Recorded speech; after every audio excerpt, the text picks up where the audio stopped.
সকালে ঘুম থেকে উঠেই মাছগুলো আগে ফ্রিজ থেকে বার করে দিয়েছিলাম বরফ ছাড়ার জন্য, আর এখন মাছগুলো ভাজতে শুরু করে দিয়েছি। আর এদিকে পটল ভাজা আর একটু কাল্লা ভাজা বানাবো, নিজের জন্যই তো রান্না, সেই কারণে এগুলো একটু নুন হলুদ মাখিয়ে রেখে দিলাম। আর কাল প্রচুর জামা কাপড় কেচেছিলাম, সেগুলো তোলা হয়নি, মানে কাল শুকোয়নি বলে তোলা হয়নি। আজ এখন তুলে নিচ্ছি, কারণ এখন আমাকে আরও অনেকগুলো কাচতে দিতে হবে। আজ অবশ্য অল্প অল্প রোদ উঠেছে, তবে কাল সারাদিনই বৃষ্টি বৃষ্টি ছিল, একটু রোদ ওঠেনি। ওদিকে রান্নাটা আমার হচ্ছে, এইভাবে রান্না হতে হতে এদিকে বাকি কাজগুলো আমার ফটাফট করে নেব। রান্নার কাছে তো দাঁড়িয়ে থাকার কিছু নেই, একবার বসিয়ে দিই, মাঝে মাঝে একবার করে করে গিয়ে নাড়িয়ে দিলেই হয়ে যায়।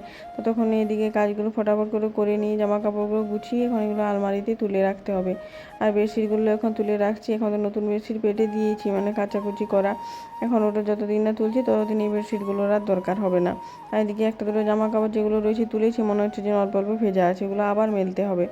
আর এখানে মাছগুলো ভাজা আমার হয়ে গেছে, অনেকগুলো মাছই ছিল, তবে এতগুলো মাছ তো আমি খাবো না, আমি দুটো পিসেই রান্না করব। মাছ ভাজার পর অল্প তেল বেজেছিল, ওটাতে অল্প একটু 5 ফোড়ন আর একটা কাঁচা লঙ্কা দিয়ে দিলাম, এই কয়েকটা পেঁয়াজ কুচি দিয়ে এখন পেঁয়াজটা ভালো করে ভেজে নেব।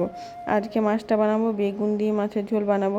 ভেবেছিলাম সর্ষে দিয়ে বানাবো, তারপর দেখলাম সর্ষে বাটাটা শেষ হয়ে গেছে, আর এখন সর্ষে বাটবো না, আর সঙ্গে সঙ্গে বাটলে সর্ষেটা একটু তেতো ভাবও লাগে, ওই জন্য আমি সর্ষে আগে থেকেই বেটে রাখি। আর এখানে বেগুনগুলো ভালো করে একটু ভেজে নিলাম।